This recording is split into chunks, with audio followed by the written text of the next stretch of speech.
Crise humanitaire aiguë dans la région du lac Tchad. La Croix-Rouge attire l'attention sur cette crise oubliée.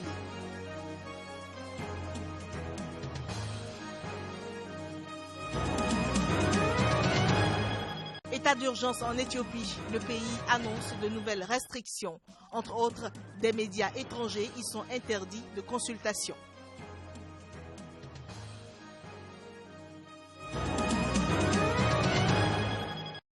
Bonsoir chez vous, bienvenue dans ce nouveau journal. Au Nigeria, les 21 lycéennes de Chibok libérées par Boko Haram ont finalement retrouvé leur famille dimanche à Abuja. Encore sous le choc, elles ont commencé à raconter leurs difficiles conditions de détention. Elles ont été en captivité plus de 2 années. C'est avec émotion que les parents des 22 lycéennes de Chibok, libérées après des négociations avec les islamistes de Boko Haram, ont retrouvé leur fille ce dimanche à Abuja. C'était lors d'une cérémonie religieuse organisée par les services de sécurité en leur honneur.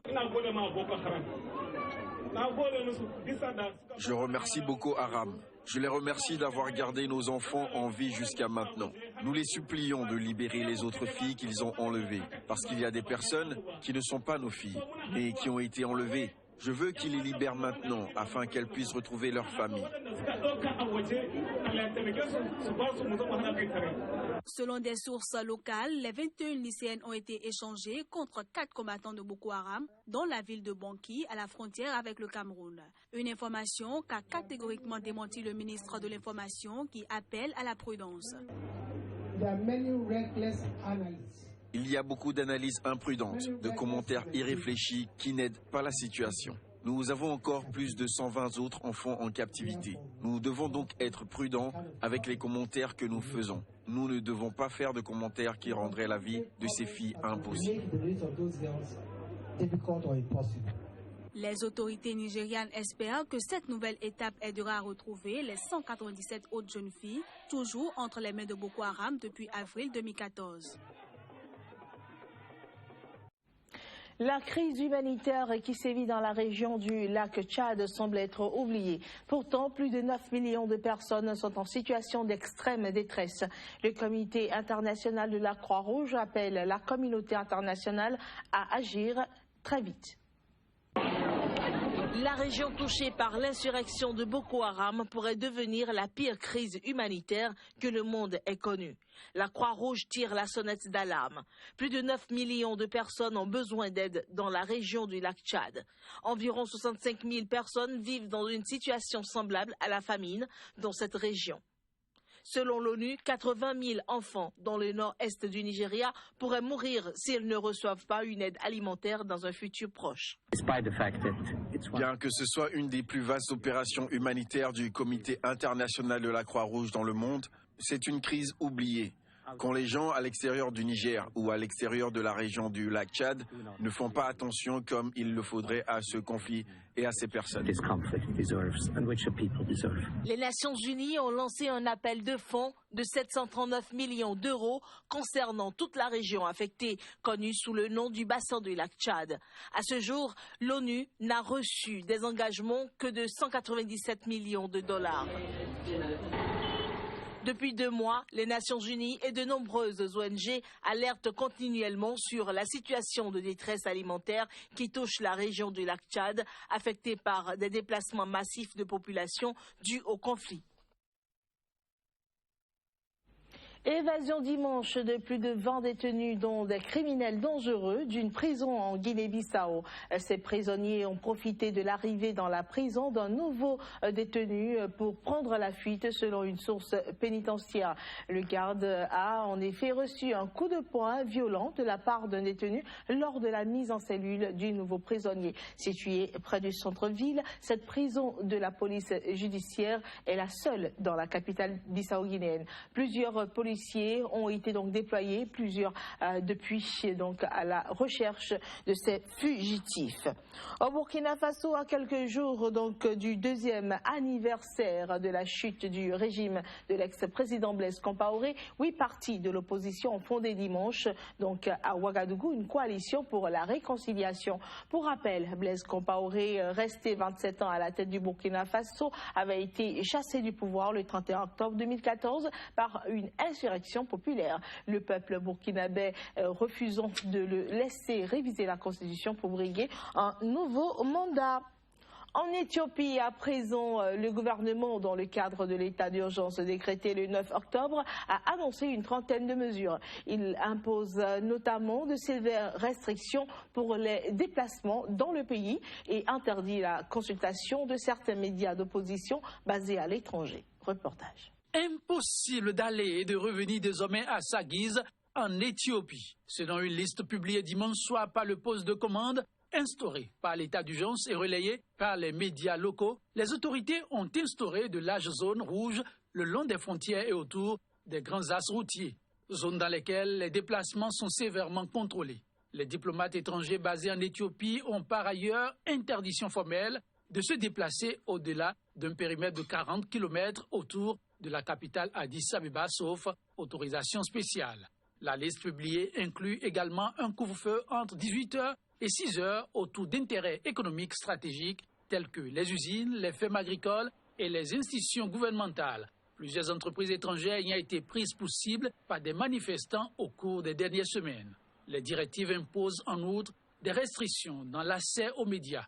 Il est désormais illégal de consulter ou de diffuser sur les réseaux sociaux des informations données par 2 médias d'opposition basés aux États-Unis, Ethiopian Satellite Radio and Television et Oromo Media Network.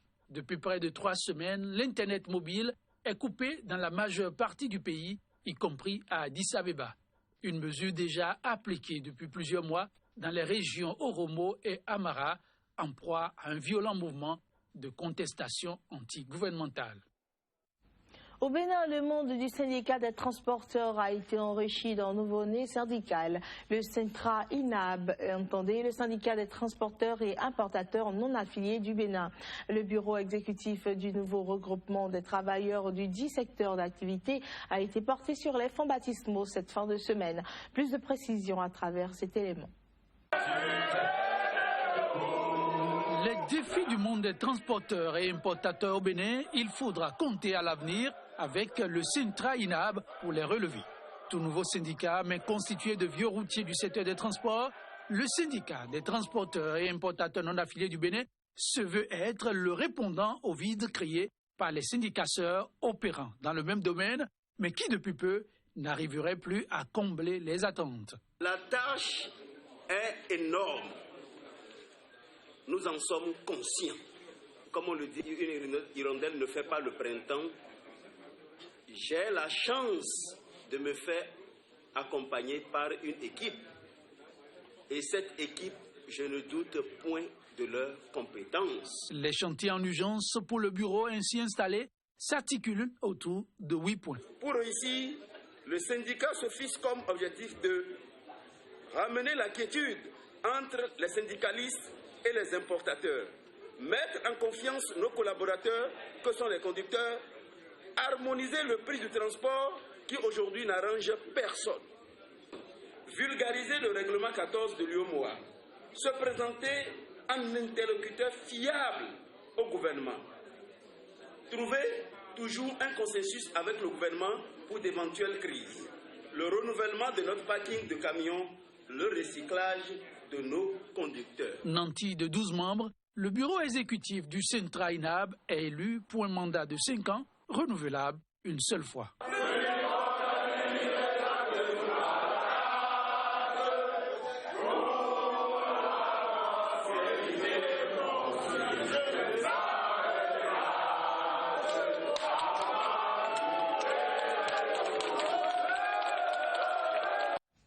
Lancement de l'opération pour la reprise de la ville de Mossoul en Irak.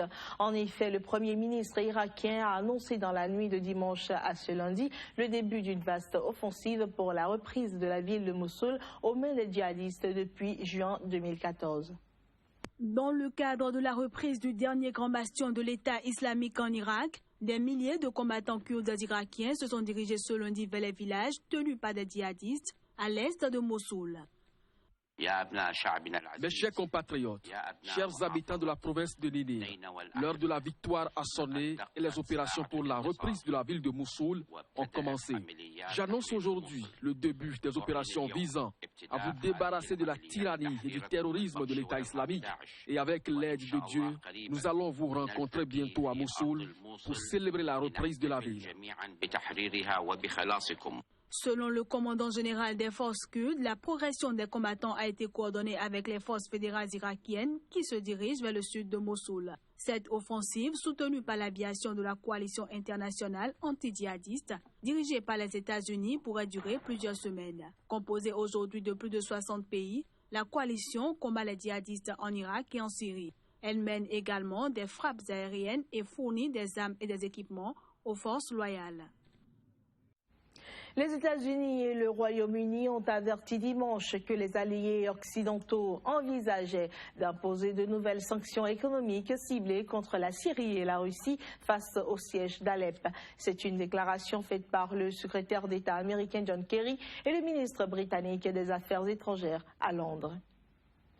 Le ministre britannique des Affaires étrangères Boris Johnson a déclaré que de nombreuses mesures avaient été proposées, dont des mesures supplémentaires contre le régime et ses soutiens. C'était lors d'un point de presse commun. Il a également mis en garde que ces mesures toucheront les auteurs de ces crimes. Il y a de nombreuses mesures que nous proposons de prendre. Des sanctions supplémentaires contre le régime syrien et leur soutien, des mesures pour amener les responsables de crimes de guerre devant la Cour pénale internationale. Tout ceci touchera les auteurs de ces crimes et ils devraient commencer à y penser maintenant. Tout en affirmant que Barack Obama n'excluait aucune option, John Kerry a minimisé la possibilité d'une action militaire, ajoutant qu'il était de son devoir d'épuiser toutes les solutions diplomatiques. Et je veux être clair, nous envisageons des sanctions supplémentaires et aussi, je veux être clair, le président Obama a laissé toutes les options sur la table à l'heure actuelle. Donc, on fera le point dans les prochains jours dans le contexte des discussions que nous avons. John Kerry a qualifié les bombardements contre les civils à Alep de crimes contre l'humanité, tandis que Boris Johnson a appelé Moscou à faire preuve de pitié. Lancement ce lundi en Chine d'une fusée transportant 2 astronautes. Ces derniers ont été envoyés en direction du deuxième laboratoire orbital du pays à près de 400 km d'altitude. Cette nouvelle mission s'inscrit dans le cadre des préparatifs au déploiement d'ici 2022 d'une station spatiale habitée donc dans le pays. Les images. La Chine se prépare pour déployer d'ici 2022 une station spatiale habitée. Et c'est dans le cadre des préparatifs de la mise en service de cette station que 2 astronautes ont été envoyés en mission ce lundi. Les 2 hommes ont décollé de la base de lancement dans le désert de Gobi, situé dans le nord-ouest du pays, à bord du vaisseau spatial, lequel vaisseau a été propulsé par une fusée longue marche 2F.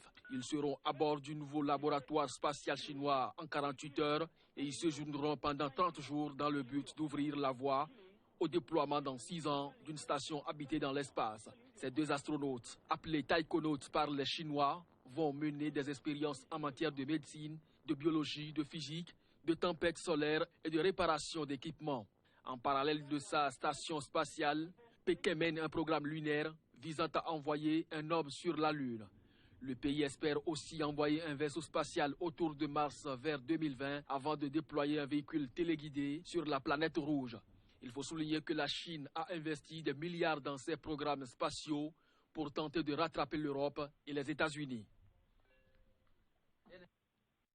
Fin de cette édition. Merci d'avoir été là, de nous avoir reçus chez vous. Restez en compagnie des programmes de Sika. À très vite.